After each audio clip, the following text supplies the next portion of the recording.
Hello everyone, unit tutorial में आपका स्वागत है।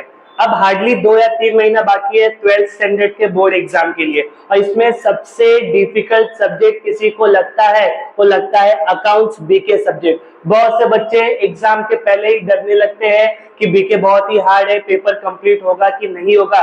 तो बहुत से बच्चों का क्या होता है कि पेपर कंप्लीट होता ही नहीं है। क्यों नहीं कंप्लीट होता है? बिकॉज बच्चों ने पेपर कंप्लीट करने के लिए अपना टाइम मैनेजमेंट बनाया ही नहीं है। तो आज के लेक्चर में आपको मैं बताऊंगा कि आपको आपका बीके इट मींस अकाउंट्स का पेपर टाइम के पहले कैसे कंप्लीट करना है। बिकॉज इनकेस आपने आपका बीके का पेपर कंप्लीट नहीं किया स्टूडेंट, तो आपका जो क्वेश्चन रहता है बीके में, आपको भी पता है कि कोई भी क्वेश्चन 10 मार्क्स 12 मार्क्स और 15 मार्क्स के नीचे नहीं है, तो आप कोई भी क्वेश्चन को स्किप नहीं कर सकते हो। और आज के लेक्चर में आपको मैं बताने वाला हूं कि आपको आपका पेपर टाइम से पहले कंप्लीट करना कैसे है। ठीक है, तो चलिए लेक्चर को स्टार्ट करता हूं मैं। ओके, अबे आपको जो स्क्रीन पे जो फोटो दिख रहा होगा, पेपर दिख रहा है, ये 2023 का बोर्ड का पेपर है, राइट। सेम ऐसा ही पेपर अगेन आपको वापस से मिलने वाला है। बट स्टूडेंट इसको कंप्लीट करना कैसे है टाइम के पहले? बहुत ही इजी है। बस मैंने जैसा आपको भी टाइम टेबल बता रहा हूँ, टाइम मैनेजमेंट बताने जा रहा हूँ, आपको सेम अभी आपको स्क्रीन पे मैंने जो पेपर लिया है वो कौन सा पेपर है? मार्च 2023 का पेपर है। अब स्टूडेंट आपको पता है कि अकाउंट्स का पेपर कंप्लीट करने के लिए टोटल आपके पास में कितने मिनट्स है?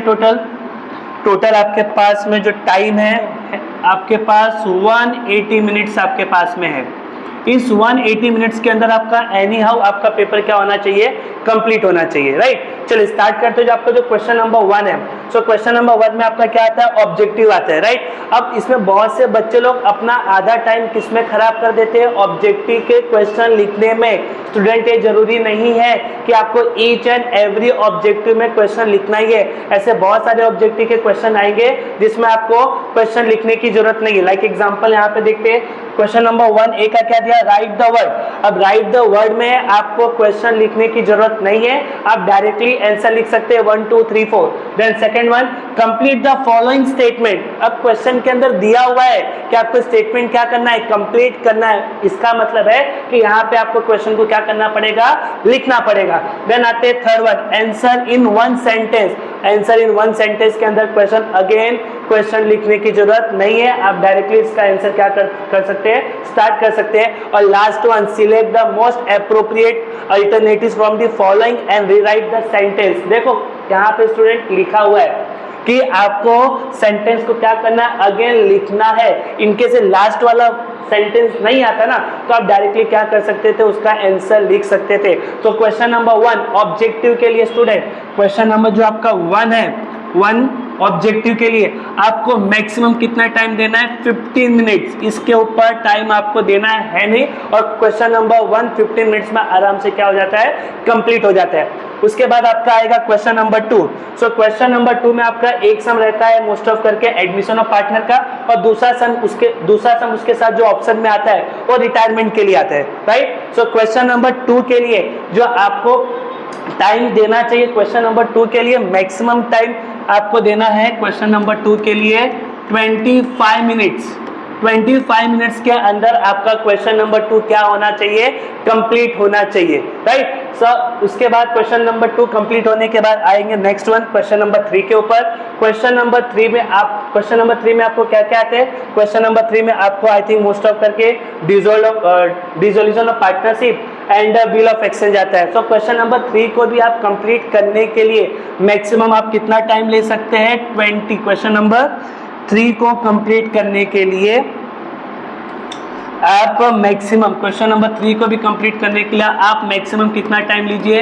25 मिनट्स। सो क्वेश्चन नंबर 1 15 हो गया, क्वेश्चन नंबर 2 भी 25 मार्क्स मैंने दिया है, और सॉरी 25 मिनट्स दिया है। एंड क्वेश्चन नंबर 3 को भी कितना दे रहा हूँ? 25 मिनट्स दे रहा हूँ। उसके बाद क्वेश्चन नंबर 4, क्वेश्चन नंबर 4 आप में क्वेश्चन नंबर 4 में क्या क्या आएगा? Issue of shares and explain the features of the computerised accounting system.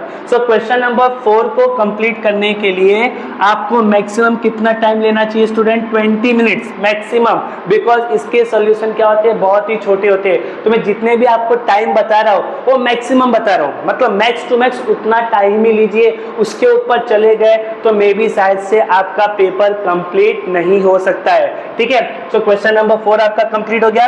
उसके बाद क्वेश्चन नंबर 5 की बात करें तो क्वेश्चन नंबर 5 में मोस्ट ऑफ करके जो सम्स बोर्ड एग्जाम में आते हैं 2023 में कौन सा सम पूछा था? एक आपको पूछा था डेथ ऑफ पार्टनर का और दूसरा आपको पूछा था आपका फाइनेंशियल स्टेटमेंट वाला था। ठीक है, सो क्वेश्चन नंबर 5 कंप्लीट करने के लिए आपको अगेन कितना टाइम लेना है? 20 मिनट्स ही लेना है, राइट। सो क्वेश्चन नंबर 5 का भी सम इजी रहता है, छोटा रहता है, तो आप उसको इजीली बहुत ही आराम से 20 मिनट्स में क्या कर सकते हैं? कंप्लीट कर सकते हैं। क्वेश्चन नंबर 5 कंप्लीट करने के बाद में नेक्स्ट वन आपका आता है क्वेश्चन नंबर 6, और क्वेश्चन नंबर 6 स्टूडेंट आपको पता है क्या आता है आपका? एनपीओ। और एनपीओ कंप्लीट करने के लिए मैं आपको टाइम दे रहा हूँ, क्वेश्चन नंबर 6 के लिए मैं आपको टाइम दे रहा हूँ 35 मिनट्स। कितना टाइम दे रहा हूं? 35 मिनट्स। और 35 मिनट्स में आप इजीली बिना टेंशन लिए आप एमपीओ के सम को क्या कर सकते हो? टैली कर सकते हो। और लास्ट आपका आता है क्वेश्चन नंबर 7, और क्वेश्चन नंबर 7 आपका कौन सा है स्टूडेंट? Final account. और फाइनल अकाउंट के लिए भी मैं आपको कितना टाइम दे रहा हूं? 25 मिनट्स, सॉरी 35 मिनट्स। सो 35 मिनट्स के अंदर आप फाइनल अकाउंट भी आराम से इजीली बिना टेंशन लिए क्या कर सकते हो? टैली कर सकते हो। सो अगेन मैं रिपीट कर रहा हूं, हमने क्या क्या किया है। क्वेश्चन नंबर 1, क्वेश्चन नंबर 1 के लिए मैंने कितना टाइम दिया है? क्वेश्चन नंबर 1 के लिए मैंने आपको टाइम बोला है कि आपको कितना टाइम लेना है? 15 मिनट्स। कितना टाइम लेना है? 15 मिनट्स। क्वेश्चन नंबर 2 के लिए कितना टाइम आपको लेना चाहिए? 25 मिनट्स। क्वेश्चन नंबर 3 के लिए कितना टाइम लेना चाहिए? 25 मिनट्स। क्वेश्चन नंबर 4 के लिए कितना लेना चाहिए? 20 मिनट्स। क्वेश्चन नंबर 5 के लिए कितना लेना चाहिए? 20 minutes. And question number 6 and 7 के लिए कितना लेना चाहिए? 35 मिनट्स एंड 35 मिनट्स। तो टोटल हम टाइम की बात करें तो आपके पास में कितना टाइम है? 180 मिनट्स है आपके पास में, राइट। सो मैंने क्वेश्चन नंबर 1 के लिए कितना टाइम दिया? 15। क्वेश्चन नंबर 2 के लिए कितना दिया? 25। क्वेश्चन नंबर 3 के लिए कितना दिया? 25। क्वेश्चन नंबर 4 के लिए कितना दिया? 20। क्वेश्चन नंबर 5 के लिए कितना दिया? 20। क्वेश्चन नंबर 6 के लिए कितना दिया? 35। एंड क्वेश्चन नंबर 7 के लिए भी कितना दिया है? 35। टोटल आप टाइम कैलकुलेट करने जाएंगे तो आपका टाइम आएगा 175 मिनट्स, मतलब 5 मिनट पहले ही आपका पेपर क्या हो जाएगा? कंप्लीट हो जाएगा। और 5 मिनट के अंदर आपको आपके पेपर को क्या करना है? गो थ्रू करना है कि आपने ईच एंड एवरी क्वेश्चन को अटेम्प्ट किया है कि नहीं किया है। मे बी बहुत से बच्चे एक या दो ऑब्जेक्टिव क्या करके रखते हैं? स्किप करके रखते हैं। तो वो 5 मिनट के अंदर आप अपना फाइनल आंसर उसके अंदर लिख सकते हैं। तो आप इस तरह से आपका टाइम मैनेजमेंट बनाओगे बीके सब्जेक्ट के लिए तो स्टूडेंट आपका पेपर 100% कंप्लीट होगा, आपका पेपर छूटेगा नहीं। तो आपको याद रखना है कि आपको ऐसा टाइम मैनेजमेंट कुछ अपने लिए बना के लेके जाना है। स्क्रीनशॉट लेना चाहते हैं तो स्क्रीनशॉट ले लीजिए, लिखना चाहते हैं तो लिख लीजिए। सो आज के लेक्चर में बस इतना ही, मिलते हैं नेक्स्ट लेक्चर में, तब तक के लिए बाय।